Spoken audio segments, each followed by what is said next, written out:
बिस्मिल्लाहिर्रहमानिर्रहीम। अस्सलाम वालेकुम दोस्तों, वेलकम करता हूँ इमरान ऑफिशियल न्यूज़ में। सऊदी अरब की नई अपडेट आ गई। जैसा कि आपने थंबनेल पे पढ़ लिया होगा कि पाकिस्तान का नाम ग्रीन लिस्ट में शामिल हो चुका है।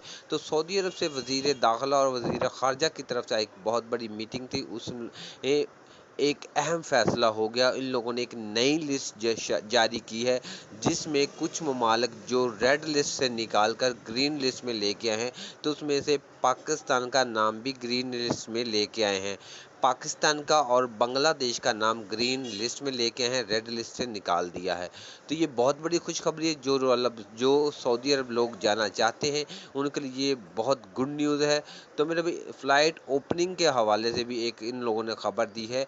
उन्होंने यही बोला है कि पाकिस्तान का नाम ग्रीन लिस्ट में शामिल हो चुका है, तो इंशाल्लाह इस हफ्ते के अंदर अंदर फ़्लाइट ओपन हो जाएंगी। तो जो मेरा भाई सऊदी अरब जाना चाहते हैं, जो फुल अपनी तैयारी में रहें, इस हफ्ते के अंदर अंदर, जैसे कि मैंने पहली वीडियो में भी आपको बताया था कि 23 अगस्त तक फ़्लाइट ओपन होने का चांसेस है। तो ये आज एक मीटिंग हुई, इसमें भी यही बोला कि एक हफ़्ता, तो एक हफ़्ते के मुताबिक वही 23 अगस्त या 24 अगस्त को इंशाल्लाह फ़्लाइट ओपन हो जाएंगी। तो मेरे जो भाई सऊदी अरब जाना चाहते हैं, वो अपना बिल्कुल रेडी रहे, तो इंशाल्लाह फ़्लाइट ओपन जल्द हो